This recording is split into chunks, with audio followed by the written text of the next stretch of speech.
안녕하세요. 귓돌이 책방의 귓돌이입니다. 오늘은 게스트를 한번 초청했는데요. 일단 인사하시죠. 네, 안녕하세요. 방학개비입니다. 네, 귓돌이 책방에 놀러 왔다고 일단 급하게 방학개비라는 방학개비. 네, 별명을 지었는데요. 네, 오늘은 일단 방학개비라고 부르도록 하겠습니다. 네, 편집자 후배고요. 네, 오늘 선물에 대한 책을 얘기할 텐데 좀 저 혼자 너무 딱딱하게 방송한다는 소문을 듣고 구조 요청을 했더니 흔쾌히 찾아와 줬습니다. 일단 감사드립니다. 네. 네. 네, 오늘 소개해 드릴 책은 선물에 대한 책인데요. 지금 한 해가 시작하는 시기이다 보니까 선물할 일들이 많이 생깁니다. 얼마 전에는 명절도 있었고요. 또 앞으로 발렌타인데이가 다가오기도 하고요.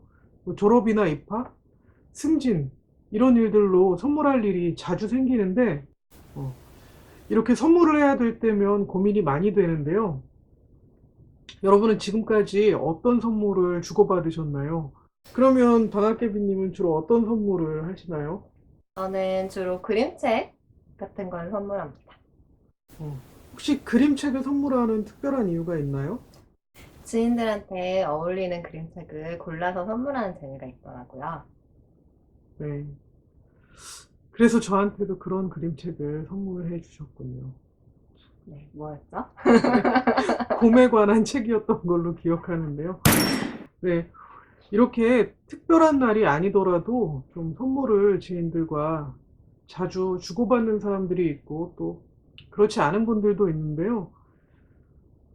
저 같은 경우는 선물을 좀 자주 주고받는 편입니다. 그렇다고 뭐 큰 선물을 하는 건 아니지만 제가 워낙 문구류 덕후다 보니까 어디 여행을 가거나 그러면 뭐 특별한 볼펜이나 만년필, 연필, 뭐 자, 필통 이런 것들을 발견하면 지인들한테 자주 선물하는 편인데요. 이거는 어디까지나 제가 좋아하는 선물을 하는 거죠. 그래서 지금 방학개비님한테도 몇 개 펜 사줬던 몇 개. 기억이 나는데요. 네. 이렇게 선물을 주고받다 보면 상대가 이게 상대에게 필요한 선물일까 걱정이 되기도 하고 또 상대가 준 선물이 내 마음에 들지 않거나 또 필요하지 않은 선물이라서 처치가 곤란할 때도 있습니다. 그런데 여러분의 기억 속에 남아있는 선물은 어떤 선물인가요? 뭔가 자기한테 그 상대방의 마음이 잘 전달되었기 때문에 그 선물이 오랫동안 기억에 남을 텐데요. 제가 예전에 봤었던 그 재밌었던 선물에 관한 에피소드 중에 하나는 아주 어린 꼬맹이였는데 어떤 선물을 받고 포장지를 풀자마자 엉엉 우는 아이를 본 적이 왜요? 있거든요. 그 선물이 과연 뭐였을까요? 뭘 받으면 아이들이 그렇게 실망할 것 같으세요?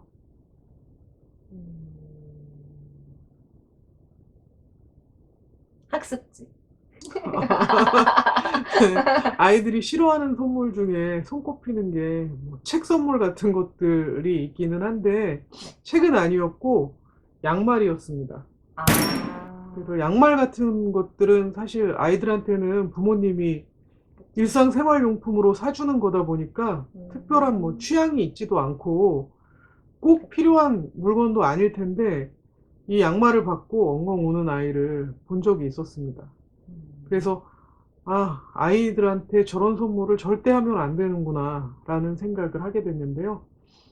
이렇게 선물이라는 것은 상대방의 마음을 잘 읽어야 사실은 잘 전달할 수 있는 것인데 이렇게 어떤 선물을 하면 좋을지 고민하는 분들이 꼭 한번 읽어보면 좋을 만한 책이 나왔습니다. 그래서 오늘 소개하게 됐는데요.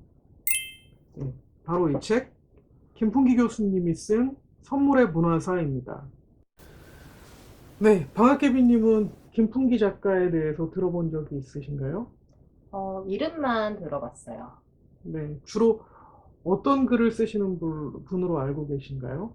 고전 문학 쪽으로 쓰고 계시지 않나요? 네, 지금 말씀하신 것처럼 고전문학을 가르치시는 교수님인데요.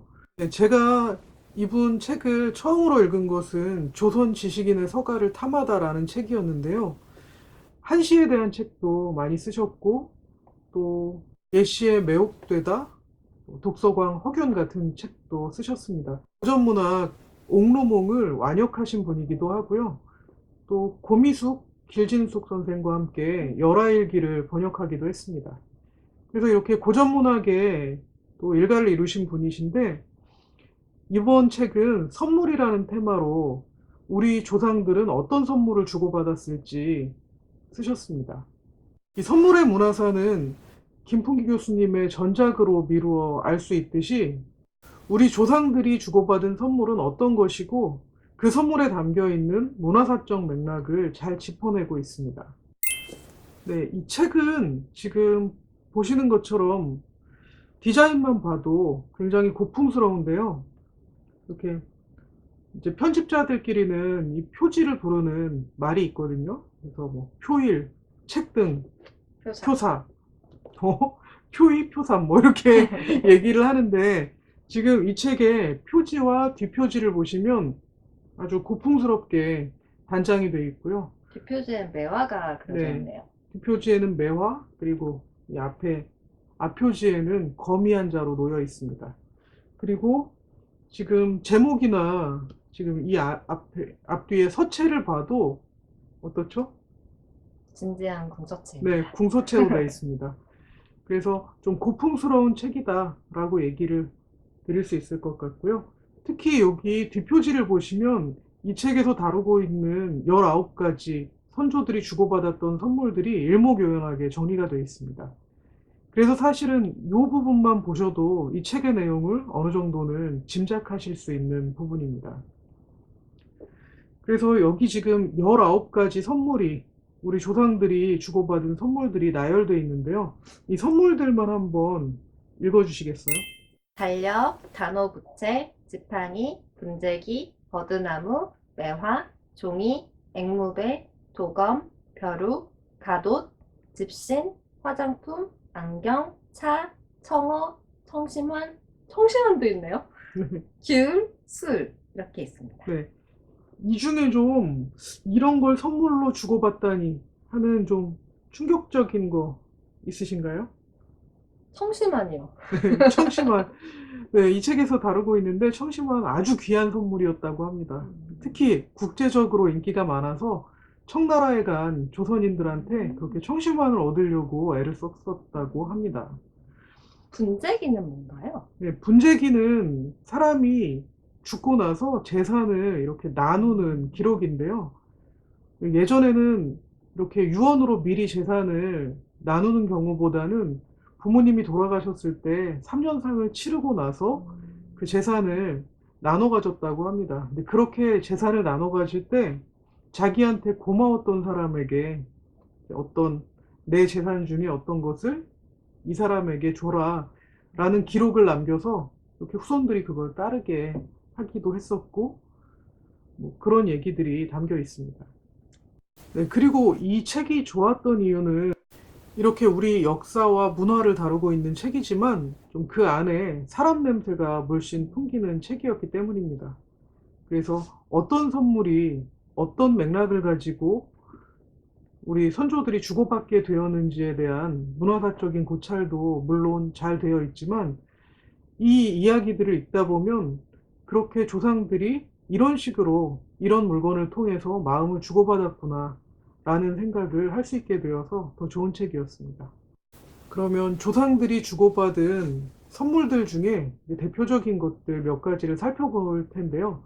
첫 번째로 이 책에서 등장하는 선물이 책력입니다. 책력이 뭔지 짐작이 가시나요? 력이 달력의 력인가요? 네.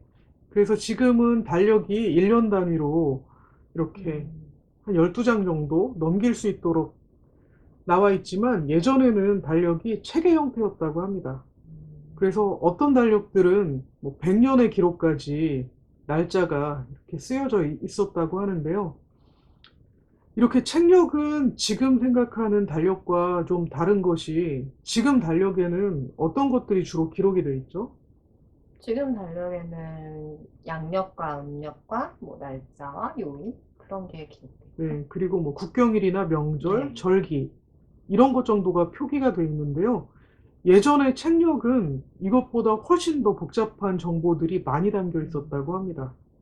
그래서 책력을 만들 때는 중국의 황제가 이렇게 책력을 반포를 하고 어떤 달력의 틀을 정하면 이제 그 틀대로 만들어진 달력을 이렇게 주변국들의 왕에게 하사를 하고 그 왕은 다시 각국에서 그것을 책으로 제작해서 신하들에게 나눠 주었다고 합니다.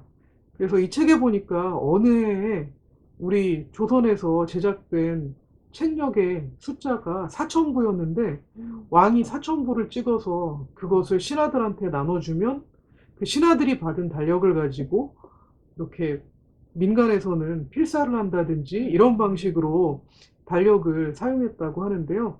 그 달력 안에 담긴 내용들이 지금처럼 이렇게 요일이나 날짜 표시 정도만 되어 있는 것이 아니라 이렇게 달의 변화, 그리고 윤달, 아, 네, 그리고 뭐 절기는 물론이고 각 날짜마다 그 날의 방위를 관장하는 신들이 어떻게 배치되어 있는지, 그래서 길한 방향이 어디고 그날 해서는 안 되는 일, 또 하면 좋은 일, 이런 것들까지 표시가 돼 있었다고 합니다.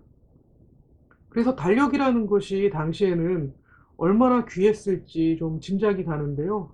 실제로 생활에도 아주 유용하게 쓰인 선물이었겠죠. 그래서 귀하기도 하고 또 유용하기도 한 선물이었는데요. 이 저자 김풍기 선생은 이 달력을 조금 다른 각도로 바라보고 있습니다.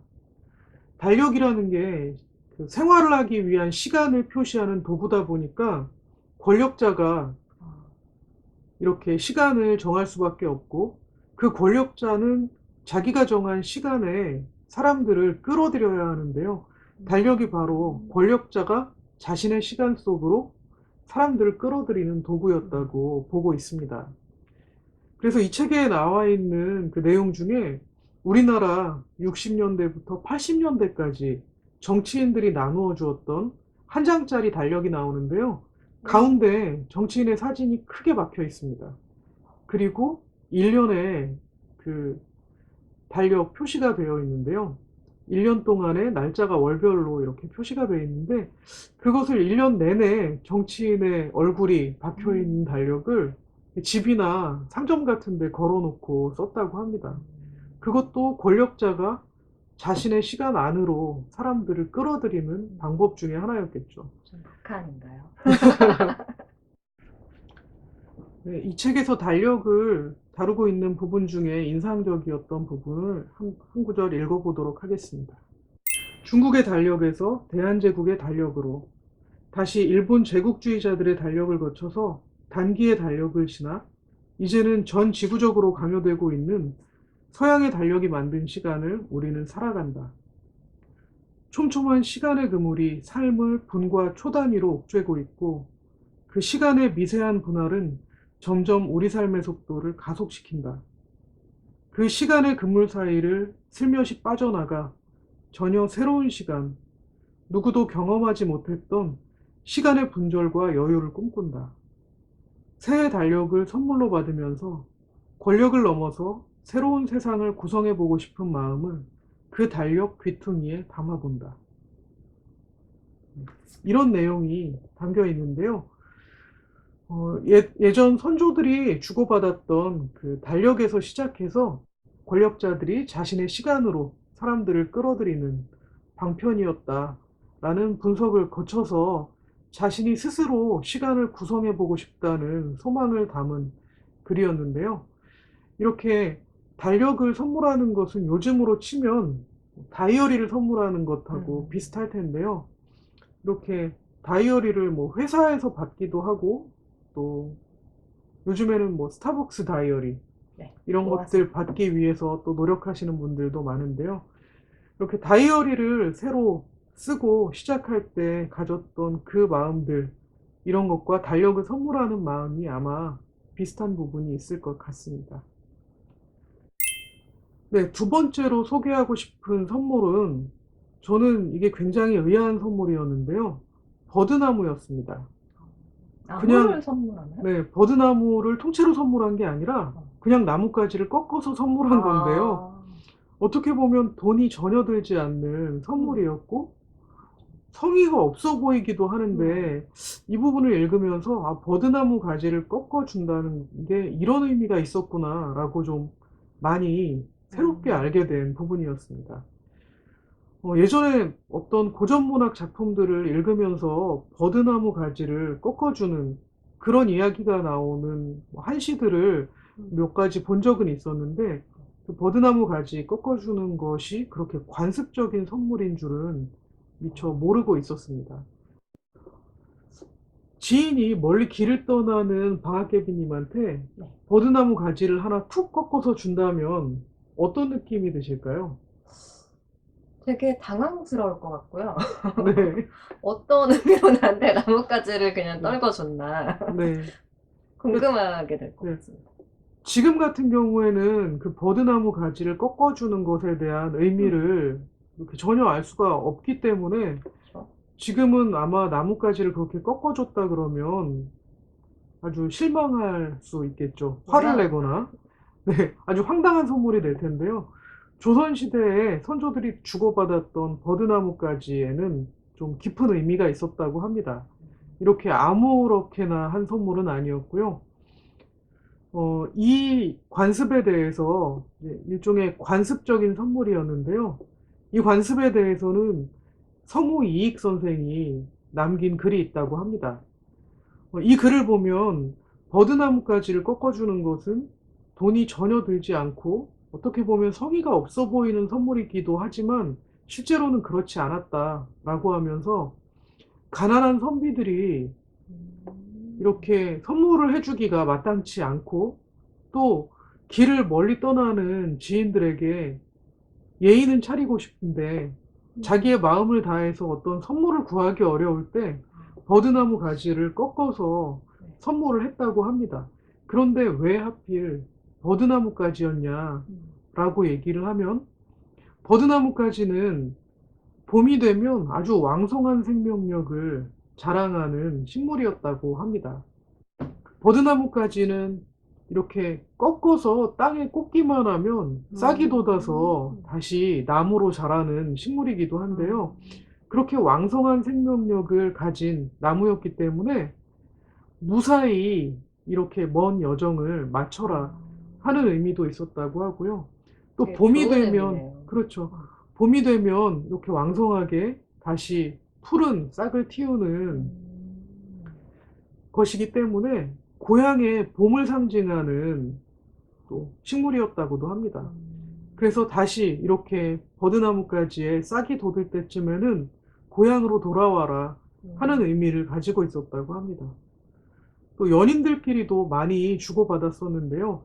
이 버드나무 가지를 이렇게 동그랗게 말아서 팔찌처럼 끼워주기도 했었다고 합니다. 어, 근데 그 의미도 버드나무 가지가 자체가 가진 의미도 그렇지만 동그랗게 팔찌처럼 말아서 끼워주게 되면 고리 환자가 되잖아요. 근데 이 음, 고리 환자가 돌아올 환자하고 아, 또 음이 같기 때문에 꼭 돌아오라는 의미도 음, 가지고 있었다고 합니다.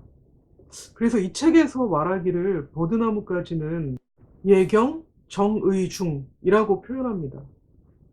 예는 가벼워 보이지만 그 음, 속에 담긴 의미는 아주 무겁다라는 음, 뜻을 가지고 있었다고 합니다. 그래서 굉장히 성의 없어 보이는 선물이지만 사실은 깊은 속뜻을 가지고 있는 버드나무까지 선물에 대해서 한번 살펴봤고요. 그 다음으로 살펴볼 선물은 집신입니다. 음. 요즘에는 신발을 선물하면 어떤 의미가 있을까요?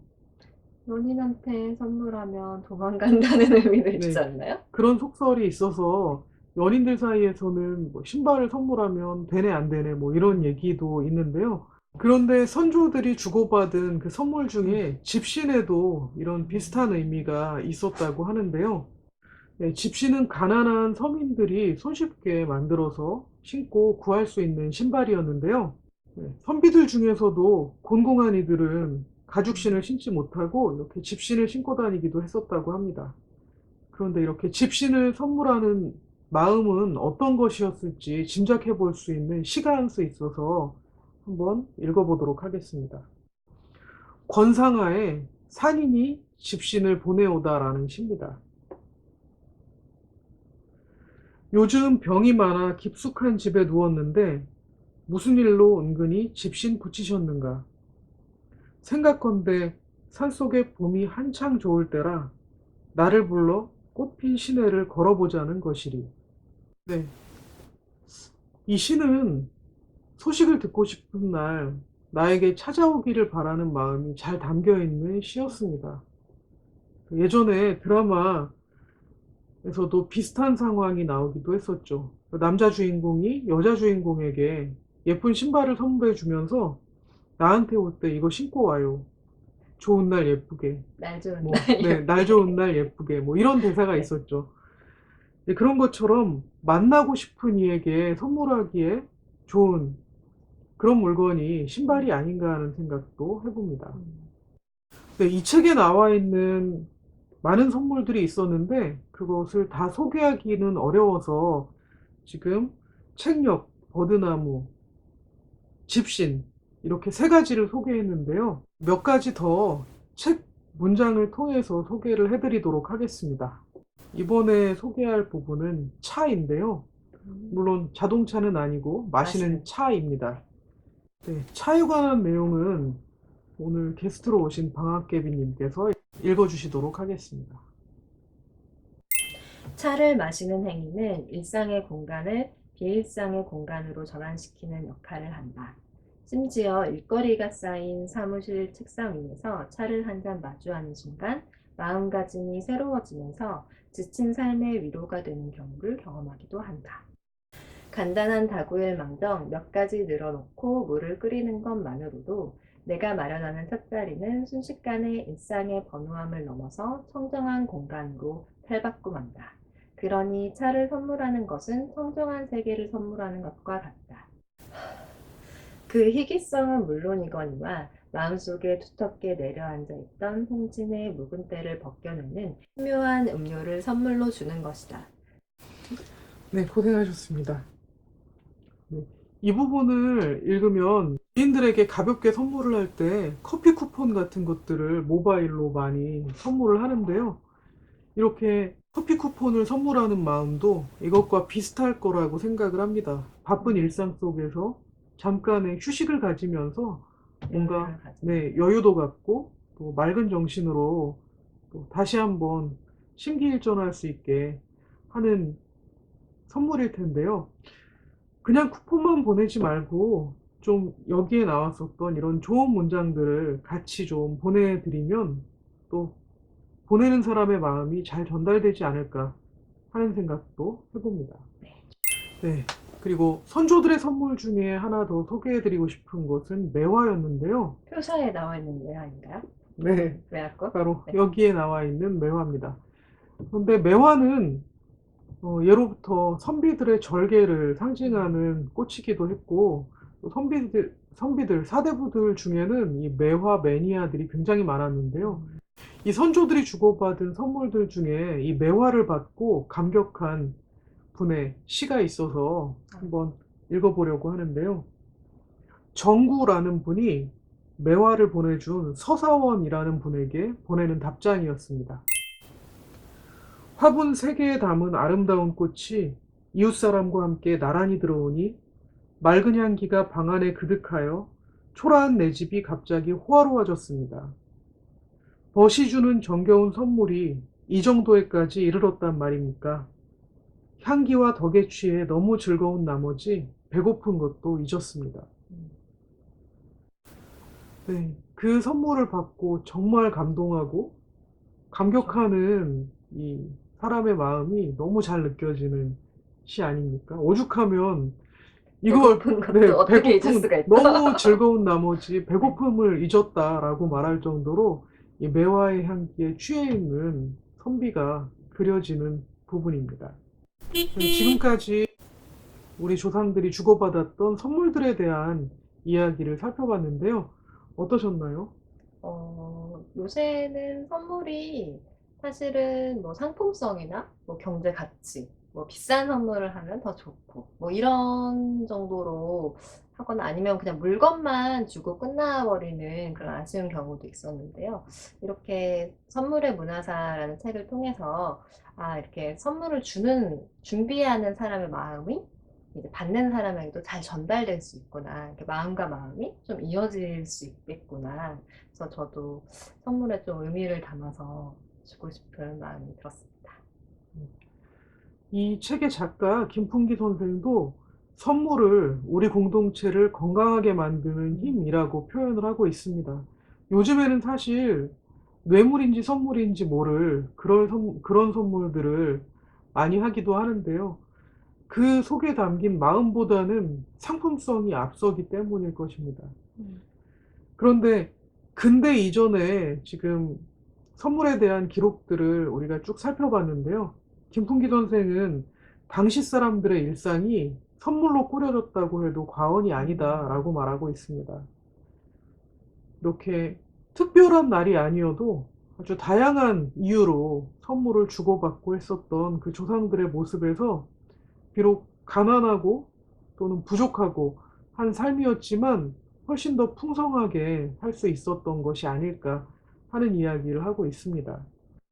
네, 그래서 제가 이 책을 읽으면서 그럼 좋은 선물은 어떤 선물일까 생각을 해봤는데요. 제 나름대로 네 가지로 정리를 한번 해봤습니다. 첫 번째는 받는 사람에게 필요한 선물이 좋은 선물이 아닐까라는 생각을 해봅니다. 정말 이 책에 나와 있는 그 내용들 중에 가난해서 배가 고픈 사람에게 먹을 것을 선물해야 할 것이고, 네, 또 먼 길을 떠나는 사람에게 뭐 신발이 필요하면 신발을 선물해야 할 것이고요. 이렇게 받는 사람의 필요를 잘 헤아려서. 포착해서 헤아려서 줄 수 있는 선물이 좋은 선물이 아닐까 생각을 합니다. 근데 그러려면 받는 사람들의 상황, 그 사람이 처해 있는 맥락, 이런 것들을 잘 읽어내는 재주가 있어야 되겠죠. 센스. 네, 센스가 필요하죠. 두 번째는 주는 사람이 귀하게 여기는 것. 받는 사람의 필요와는 좀 관계가 없지만 주는 사람의 마음을 잘 담을 수 있는 방법인 것 같습니다. 내가 아주 귀하게 여기는 것을 누군가에게 전해주는 것. 그것도 좋은 선물의 방법이 될 수 있을 것 같고요. 또 다른 사람들은 모르지만 그 사람들만이 통할 수 있는 마음이나 의미를 잘 드러낼 수 있는 것. 이것도 좋은 선물이 될 수 있을 것 같습니다. 아까 버드나무까지가 그런 예였다고 볼 수가 있겠죠. 그리고 네 번째는 서로에게 부담을 주지 않고 사심 없이 즐거운 마음으로 주고받을 수 있는 것이 좋은 선물이 아닐까 생각을 해봅니다. 여러분도 이 책을 읽으면서 내 마음을 잘 전달할 수 있는 선물이 어떤 것인지, 또 선물과 함께 내 마음을 어떻게 하면 잘 전달할 수 있을지 한번 생각해 보셨으면 좋겠습니다. 그리고 네, 이 선물의 문화사 꼭 한번 읽어보시고요. 오늘 나와주신 방학개비님 고생 많이 하셨습니다. 네, 네, 제가 인사하시고 마치겠습니다. 제가 폐가 되지는 않았을지 걱정이 됩니다. 이렇게 좋은 시간 마련해 주신 선배님께 감사하고요. 다음에 또 더 발전한 모습으로 찾아뵙도록 하겠습니다. 앞으로 종종 네. 부르도록 하겠습니다. 네, 알겠습니다. 네. 활력. 빗소리 책방 여기서 마치겠습니다. 감사합니다.